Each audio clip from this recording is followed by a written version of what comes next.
Salut, on est début janvier, il fait à peu près -2, -3 dehors, qui explique un peu la neige sur la Saxo. Et aujourd'hui, ce qu'on va faire, c'est qu'on va essayer de faire le coffrage à l'arrière de la Saxo pour ranger un petit peu toutes les affaires, tout ce qui est pièces de rechange, les vêtements, la bouffe, enfin tout ça pour le road trip. Donc je vais partir sur un schéma assez simple en termes de coffrage parce que je m'y connais pas du tout. Donc ce sera un truc vraiment rudimentaire, un truc basique. Simple, parce que vous êtes trop con. Donc ça va ressembler un petit peu à ça. Donc avec des petits tiroirs à l'arrière et tout ça. Mais c'est de la merde. C'est pas forcément la version définitive, mais ça sera ce qui sera de plus pratique et de plus abordable pour moi. Parce que j'ai vu des trucs sur internet avec des glissières et tout, des trucs de malade. Wow. Comme ça me fait bander. Je me sens pas de le faire, j'ai pas le temps, j'ai pas l'argent pour faire ça et j'ai surtout pas l'envie. Le départ c'est prévu pour dans 3 mois. En fait, non. Et j'ai encore pas mal de trucs à faire dessus, donc il va falloir que je charbonne un max. Donc bah c'est parti. Bon, l'idée c'est de mettre le coffrage à l'arrière de la Saxo. Dans cet espace-là, on voit pas grand-chose. Faut se représenter le coffrage faisant ça, tac tac tac tac. On va commencer puis on va voir ce que ça donne. Bon, j'ai rien dit dans l'intro parce que c'est trop froid, mais pour le coffrage j'ai utilisé de l'OSB 3. Visiblement ça résiste à l'humidité, donc ça c'est plutôt cool en vrai. It was at this moment Jackson knew. He fucked up.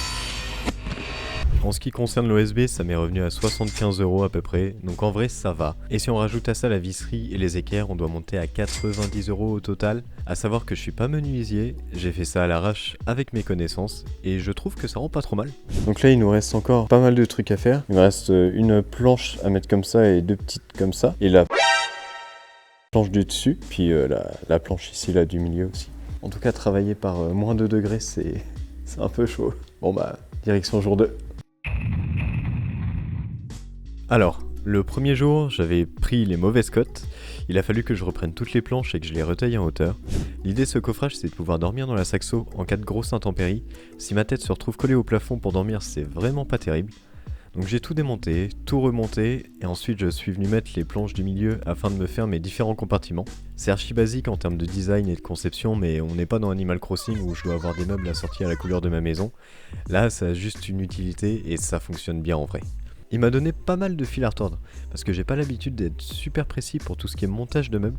J'avais des écarts un peu partout, c'était n'importe quoi. Donc un petit conseil, prenez votre temps pour faire ce genre de truc. À chaque fois que je bossais là-dessus, j'avais un timing assez serré, donc c'était tendu, et ça mène souvent aux erreurs. Dans l'ensemble, je le trouve pas trop dégueu en vrai. J'aurais pu faire pire, bien pire que ça. Après avoir passé 4 mois dans la salle du temps et de l'esprit, afin de devenir le plus grand des saillants, notre ami Jaja s'est rappelé qu'il devait finir son coffrage de merde. Sa flemme légendaire a eu raison de sa motivation, mais son esprit combatif s'est réveillé à 2 semaines de son grand départ.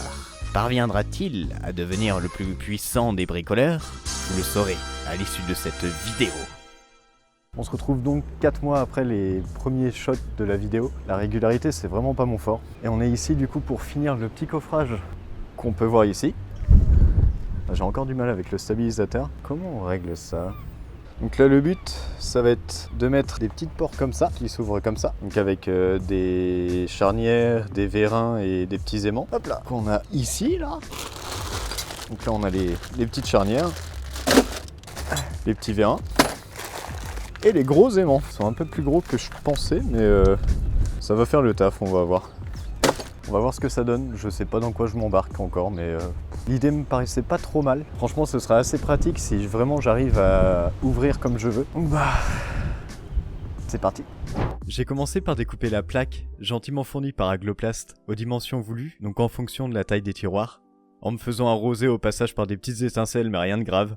Bon, on a un petit souci, j'ai pas pris les mesures et j'ai reçu les petites charnières. Le problème, c'est qu'il va falloir que je taille là-dedans pour essayer de les faire rentrer.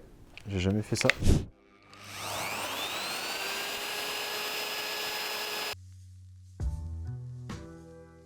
La découpe est faite, on va voir si la pièce rentre. Hop là, ça va être le moment de vérité.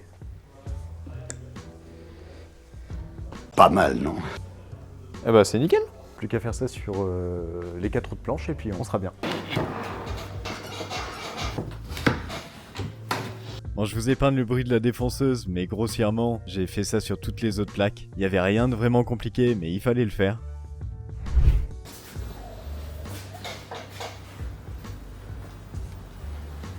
L'avantage de ce plastique là, c'est qu'il se travaille comme du bois, donc il a fallu que je perce les trous de toutes les charnières. J'ai ajouté aussi un petit point de colle de néoprène dans chaque trou histoire que ça tienne. Et après je suis tout simplement venu mettre les vis dans leurs emplacements, donc rien de compliqué.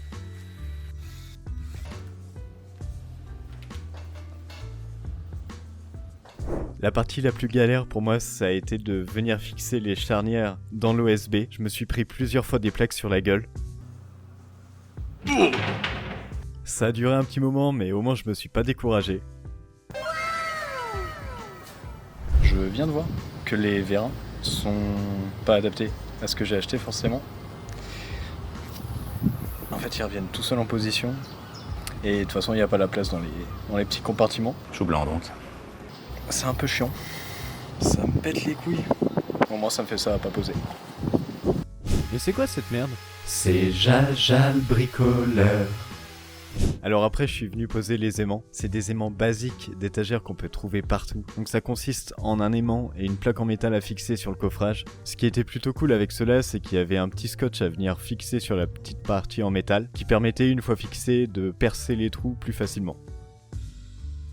Bon, alors maintenant que tous les petits aimants sont posés, bon c'est totalement dégueulasse, hein. Je préfère l'avouer. Là il me reste les petites poignées à faire pour le coffrage et la petite banquette pour quand je devrais dormir dans la saxo. Et on sera pas mal, on sera vraiment pas mal. Et bah c'est parti. J'ai utilisé des charnières de chez Action qui sont vraiment pas mal et vraiment pas chères non plus. Donc là c'était très simple, il fallait juste pré-percer la plaque et fixer les vis après. Le plus compliqué, ça a été la fixation des charnières sur le coffrage. Et après, pour que ça tienne et que ça blablote pas, quand je roule, j'ai voulu fixer des petits aimants. Le problème, c'est que ça a jamais marché. Donc je me suis énervé, j'ai foutu le bidon, j'ai rabattu le siège. Et finalement, c'était la solution la plus facile parce que ça bouge plus. Mais non, C'est Jaja le bricoleur. après, je suis venu faire des petites poignées dans le coffrage avec une scie cloche. N'hésitez pas à noter mon talent de bricoleur en commentaire, ça me fera bien rire, je pense. On va tester le petit coffrage là pour voir si avec la tablette ça marche de dormir dans la saxo. C'est parti. Merde.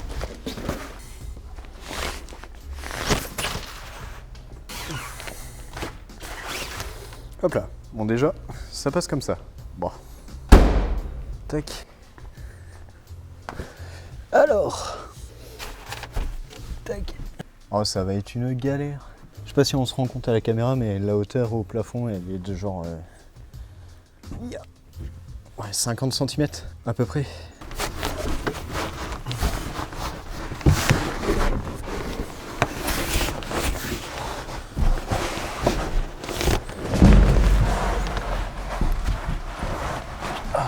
Je sais pas si on voit bien, mais en fait on n'est pas trop mal, hein. J'ai envie de taper une sieste. Ça fait du bien des fois de réussir des trucs. Bon bah, le test est concluant. Je pourrais dormir dans la saxo. Bon, c'est pas le grand confort. Si vraiment il y a trop de vent ou trop de pluie, bah en vrai ça fera l'affaire. Oh putain. On est sur une fin de journée. Le coffrage a bien avancé. Je suis mort, mais mort. Bon, il y a des petits défauts, il y a des petits jours ici, là et tout, c'est mal fini. J'ai pris les mauvaises cotes, enfin c'est de la merde. Mais au moins, c'est fonctionnel. Je sais pas combien de temps ça va tenir, je sais pas si ça va tenir, mais vu le taf que j'ai fait dessus, j'espère vraiment que ça va durer dans le temps. L'idée des pistons était pas trop bête, mais j'avais pas pris en compte plein de choses en fait. Moi, le bricolage, ça fait vraiment 2, donc je suis vraiment content en vrai d'avoir réussi à faire ça. Il y a pas mal de trucs qui n'ont pas servi. Bah, du coup, les vérins, enfin les petits pistons là, j'avais pris beaucoup trop de charnières aussi. On va se quitter sur un petit plan de la saxo nettoyée. Et puis bah voilà quoi, le coffrage sera fait. Je pense que au total, donc avec l'OSB, la visserie, tout ça, je pense qu'on avoisine à peu près les 150 €. Donc en vrai, pour aménager une voiture, c'est pas tant, c'est vraiment cool. J'ai rajouté 2-3 trucs, genre des petits filets comme ça, histoire de pouvoir ranger plus de choses. Et puis bah voilà quoi.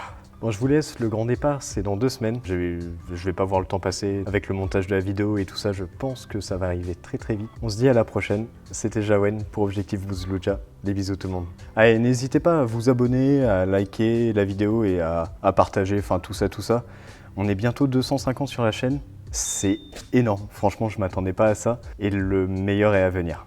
Des bisous!